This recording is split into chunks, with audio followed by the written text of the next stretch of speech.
오늘 우리에게 주신 하나님의 말씀은 신명기 3장과 4장의 말씀입니다.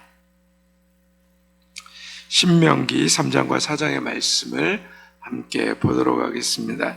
3장 1절에서 11절은 바산왕 옥을 정복한 이야기, 12절에서 22절은 요단강 동편 땅을 루벤, 갓, 므낫세 반 지파에게 분배한 이야기입니다. 23절에서 29절은 모세가 약속의 땅 가나안을 들어가지 못하고 요단을 바라보는 장면입니다. 우리 25절에서 27절의 말씀을 함께 같이 읽도록 하겠습니다. 구하옵나니 나를 건너가게 하사 요단 저쪽에 있는 아름다운 땅, 아름다운 산과 레바논을 보게 하옵소서 하되 여호와께서 너희 때문에 내게 진노하사 내 말을 듣지 아니하시고 내게 이르시기를 그만해도 족하니 이 일로 다시는 내게 말하지 말라. 너는 비스가산 꼭대기에 올라가서 눈을 들어 동서남북을 바라보고 내 눈으로 그 땅을 바라보라. 너는 이 요단을 건너지 못할 것임이니라. 이스라엘 백성들을 출애굽해서 하나님의 약속의 땅으로 인도하고 있는 모세가 가나안 땅에 들어가지 못한다라고 하나님께 그러한 응답을 받습니다. 저라면 너무 억울했을 것 같습니다. 그렇게 고생하고 그렇게 힘들게 그 이스라엘 백성들을 출애굽하고 함께 40년 광야를 헤매었는데 단 한 번의 그 잘못 때문에 백성들 앞에 혈기를 부르고 하나님의 영광을 드러내지 못한 그 일 때문에 모세가 가나안 땅에 들어가지 못한다는 것입니다. 모세도 마음에 그런 안타까움과 억울함이 있었는지 하나님 앞에 기도했습니다. 그런데 하나님은 이 일로 더 이상 기도하지 못하게 하십니다. 족하다는 겁니다. 그리고 가나안 땅을 들어가지 못하는 대신 비스가산 꼭대기 그 맞은편에서 모세가 들어가게 될 그 가나안 땅의 아름다움을 보게 하시는 장면입니다. 그리고 여호수아를 담대히 하여 백성들 앞에서 그리고 여호수아를 통하여서 가나안 땅에 들어가도록 준비시키라고 말씀합니다. 기도해도 응답하지 않는 것이 많습니다. 그만하라, 다시 구하지 말라라는 말을 듣습니다. 사람이 거절해도 매우 힘든데 하나님의 거절하심을 경험하게 되면 마음이 무척 힘듭니다. 거절당하고 이루어지지 않는 삶을 통하여서 우리는 하나님을 부인하게 되거나 내 기도가 응답되지 않는다는 시험에 빠지기도 합니다. 그런데 성경에 보면 여러분 어떻습니까? 예수님도 동일한 말씀으로 3번 기도하셨는데 거절당합니다. 사도 바울도 자신의 병이 낫기를 3번이나 간절히 기도했지만 하나님께 거절당합니다. 성경은 거절당함, 응답받지 못하는 것을 통하여서 우리에게 무엇을 말하는 걸까요? 그것은 바로 하나님께서 내게 주신 은혜가 족하다는 것을 알고 깨닫게 하십니다. 바울과 모세가 그러했습니다. 지금까지 받은 은혜로도 충분하다는 것을 알게 합니다. 또한 하나님의 더 깊은 뜻을 깨닫게 합니다. 모세와 예수님이 그랬습니다. 모세는 여호수아를 통하여서 하나님 나라를 이루어 가시려고 하시는 하나님의 뜻을 자신이 하지 않아도 하나님은 다음 사람을 통하여서 하나님의 뜻을 행하고 이루어 가신다는 것을 깨닫게 됩니다. 나는 나의 시대, 나의 때 하나님 앞에 쓰임받았을 뿐이지 내가 그 백성을 책임지고 인도하는 사람이 아니라는 것. 하나님의 일을 하나님이 하신다라는 그 사실을 깨닫게 하십니다. 또한 예수님은 십자가로 온 세상을 구원하시는 그 하나님의 온전하신 뜻을 또 또한 깨닫고 받아들이셨습니다. 기도 응답만큼 기도의 거절은 우리의 믿음을 온전하게 하고 하나님의 뜻을 더 깊이 깨닫게 한다는 것을 우리는 성경을 통하여서 이해하게 되는 것입니다.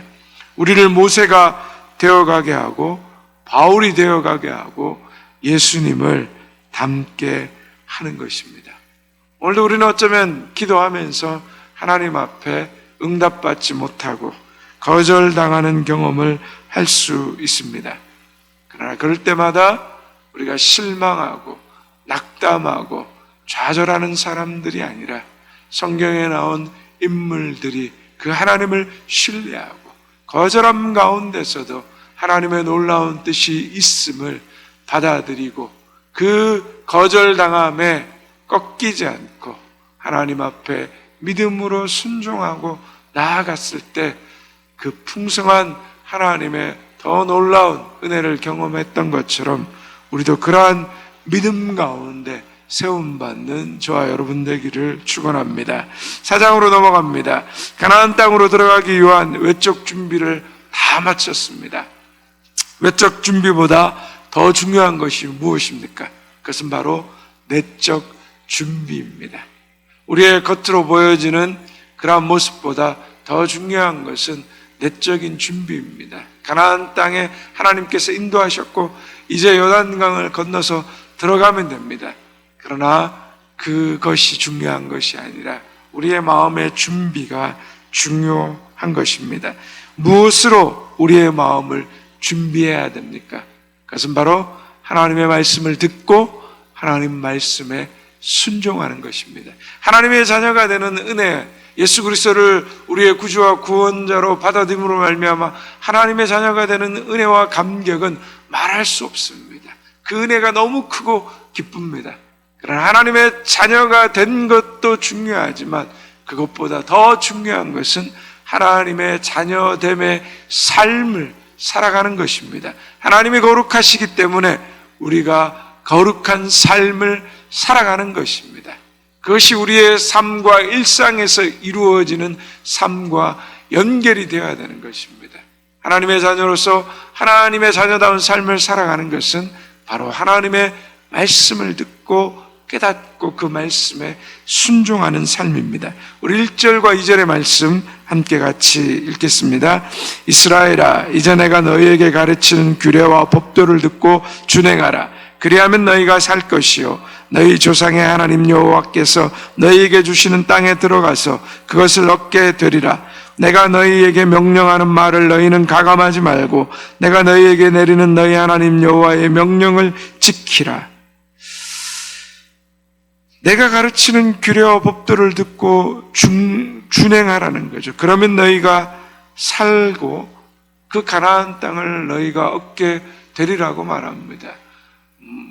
우리의 어떤 외적 능력과 우리가 다른 어떤 정복할 수 있는 전쟁에 싸울 수 있는 이기는 기술을 얻으라고 말하는 것이 아니라 철저하게 하나님 뭘 말씀하십니까?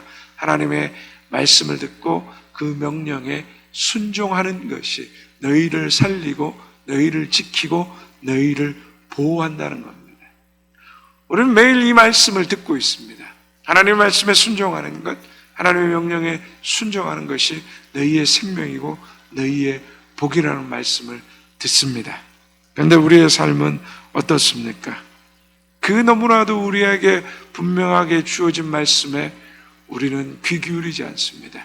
순종하지 않습니다. 우리의 생각대로, 우리의 뜻대로, 우리의 계획대로, 우리의 방법대로 항상 길을 찾으려고 합니다.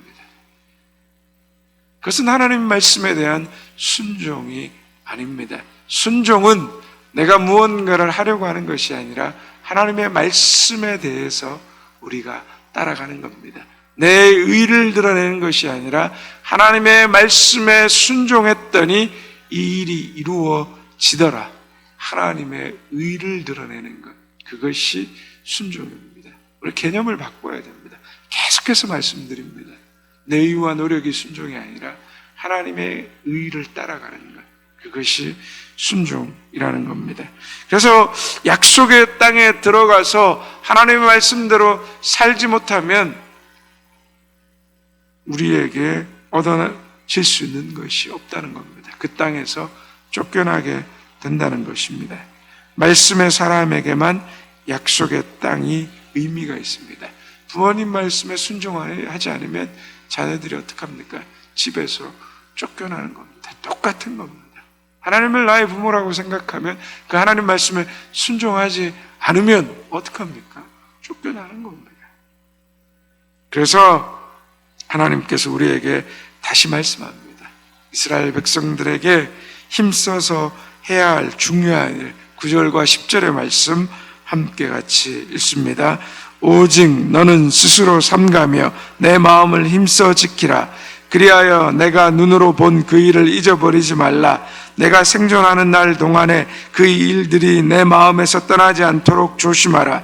너는 그 일들을 내 아들들과 내 자손 손자들에게 알게 하라. 내가 호렙산에서 내 하나님 여호와 앞에서 섰던 날에 여호와께서 내게 이르시기를 나에게 백성을 모으라. 내가 그들에게 내 말을 들려주어 그들이 세상에 사는 날 동안 나를 경외함을 배우게 하며 그 자녀에게 가르치게 하리라 하시매. 스스로 삼가며 내 마음을 힘써 지키라는 거예요. 하나님께서 계속 말씀하시는 게 내 마음을 힘써 지키라는 겁니다. 내 눈으로 보는 일을 잊지 말라. 하나님이 너에게 어떻게 행하셨는지, 무슨 일을 하셨는지 잊지 말라는 겁니다.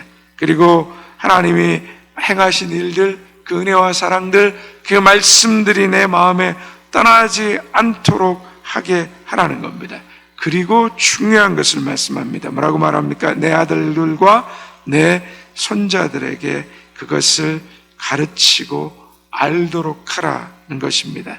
이 뒤에 나오는 말씀에도 보면 우상 숭배에 대한 말씀과 5장의 십계명, 6장의 여호와의 법궤와 규례에 대한 말씀을 하시면서 계속해서 자손들에게 가르치라고 말씀하고 있습니다. 왜냐하면 자녀를 가르치는 일이 우리 마음에 하나님이 떠나지 않도록 하는 삶을 사는 것과 밀접한 관련이 있기 때문입니다. 우리 마음에 하나님을 사랑하는 마음, 말씀을 사랑하는 마음이 떠나지 않고 머물러 있다라는 그 증거 중에 증거가 무엇입니까? 말씀을 자녀들에게 가르치는 것입니다. 그렇게 말씀대로 살아가는 삶입니다. 반대로 우리 마음에 하나님을 사랑하는 마음, 말씀을 사랑하는 마음이 식었다라고 하는 그 증거가 무엇입니까? 자녀들에게 말씀을 가르치지 않고 말씀의 본을 보이지 않고 있는 것입니다. 우리의 마음에 있는 것을 자녀에게 행하는 것입니다. 부모는 자녀를 사랑하기 때문에 가장 중요한 것, 소중한 것을 주려고 합니다. 가장 소중하게 여기는 것을 가르치게 되고 말하게 되는 것입니다. 자녀에게 가장 소중한 것이 말씀이 아니면 무엇입니까? 돈이면 계속해서 아이한테 돈 얘기하죠. 출세면 계속해서 아이한테 말씀을 이야기하지 않고 출세를 얘기합니다. 인생의 나이가 들어서 돌아보니까 우리 인생의 가장 중요한 것이 무엇이라고 생각됩니까? 자녀의 영혼 구원 아닙니까? 신방 가서 권사님들 만나고 연세 드신 어른신들 만나면 자녀가 예수 그리스도를 믿지 않으면 계속 마음 안타까워합니다. 그리고 자녀를 보면 교회 다니라고 말합니다. 왜 그렇습니까? 돌아보니까 가장 인생에 중요한 것이 생명이거든요. 영혼 구원이거든요. 그때서야 중요한 것이 이거란 걸 깨닫고 이제 말하는 거예요.